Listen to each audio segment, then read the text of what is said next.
I've got another update for the Heart of Neon documentary Kickstarter campaign. Thank you for your support. You may have noticed that the Heart of Neon campaign reached its second stretch goal, which means that now everybody gets a Blu-ray with a art sleeve featuring the iconic artwork of Steinar Lund, an artist who did the cover art for many video games in the late 80s. But the artwork I know him best for, and most affectionately for, is the art he did for Jeff Mender's games under the Llamasoft label. And to that end, I am now sharing an interview I conducted with Steinar a few years ago now, where Steinar talks about his relationship with Jeff, how that all started, and how that art came to be. So I hope you enjoy. Ladies and gentlemen, Steinar Lund. I first met him at one of the trade shows, and there was quite a lot of them in those days, so this would have been 84. And the trade shows were sort of getting quite busy, and I would go up with my portfolio and see if I can get work. And that's where I met Jeff. And I showed him my work, and he was definitely interested. So, and I think my first one was Sheep in Space. That's what it looks like with the first one. He had long hair and a beard, and he dressed a bit like a hippie, I suppose, which I could relate to, because in the 70s I grew my hair long, and well, we were known as hairies then, not hippies but hairies. Anyway, so yeah, I was totally okay with that. Well, because he didn't live too far away, I would drive up there, about an hour's drive from Southampton, and I would be looking at his screens and what he's designing for the upcoming game, and then I would go back and create visuals, mostly pencils to start with. And then he would choose one or make notes on it. And once one design was approved out of 4, then I would continue with the art. I would actually get into doing the artwork. 17 artworks, one black and white, and I did one from Mastertronic. They released his game, but I did the actual illustration. And I also painted one of his computers, Atari 520 ST, and the monitor as well, and a couple of disk drives. That was quite a challenge, because I had to use special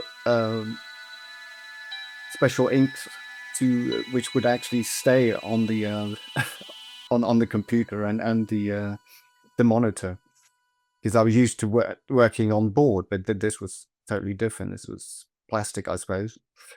So it would give me quite a lot of latitude in what I could come up with and do. It wasn't, because his games were quite unusual compared to most of the others, then the artwork sort of followed with that as well.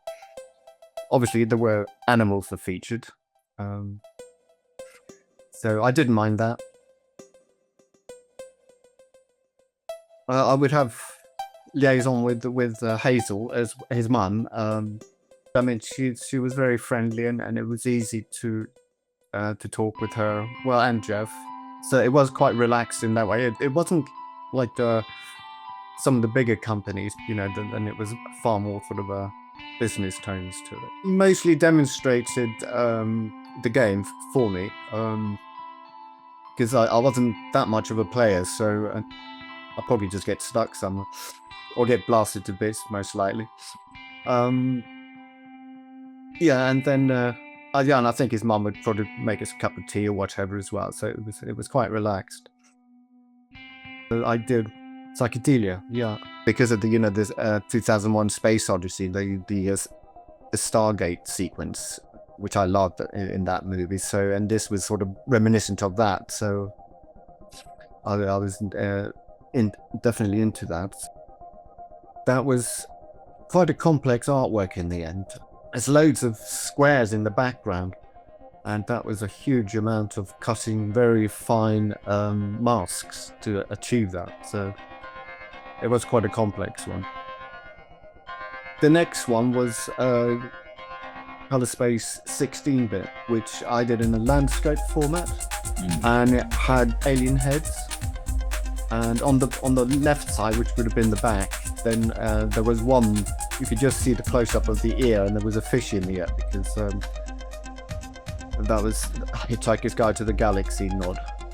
Yeah, and both the color space ones, I actually did the lettering as part of the actual artwork. Normally I would do it separate, but for some reason we did it all in one artwork. I think it was so integral to the actual artwork, so it needed to be all intertwined, with the lettering as well. Yeah, Batalix was another one where the title was integrated too. Quite open to what I could do, so I would obviously look at what he's done and I would do my own interpretation of it. And but he seemed to be fine with that. There's so many animals as part of his game, because he would have the animals doing things and chasing each other or whatever, and blasting each other. And I think it's that. I mean, it's not like soldiers or anything. It's animals, and it's creating a new world where animals are doing weird stuff. Because when I look at all the different images, nearly all of them have got an animal in. I think actually all of them do. Oh no, the one didn't. It was I called it Prism, and it was for promotional purposes. So it's you can see a bit of the Earth, and there's a triangle, a nod to Pink Floyd, which we both he and I enjoyed listening to back in the day. And I think that's.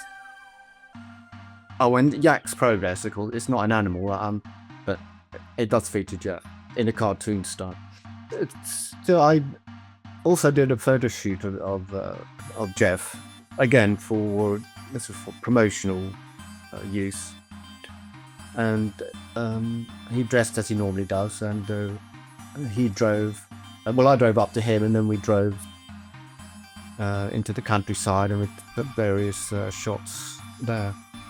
Quite iconic looking Jeff. Well, he was and still is different from the other type of game designers. So it was quite refreshing in one way, because it's you can I could do different things. I mean, one of my favorites I did for him was Viva Vic.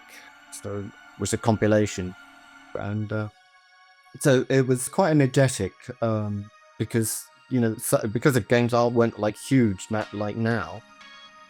Then they would games would be done quite quickly in a sense compared to now. So that meant a bigger possibility of getting work doing it. So that was good. And like you said, I did work for quite a few different companies through that period of so that would have been in the 80s to the middle 90s. I know the 80s get a bad end of the stick sometimes, but it was good for me. And Jeff, of course.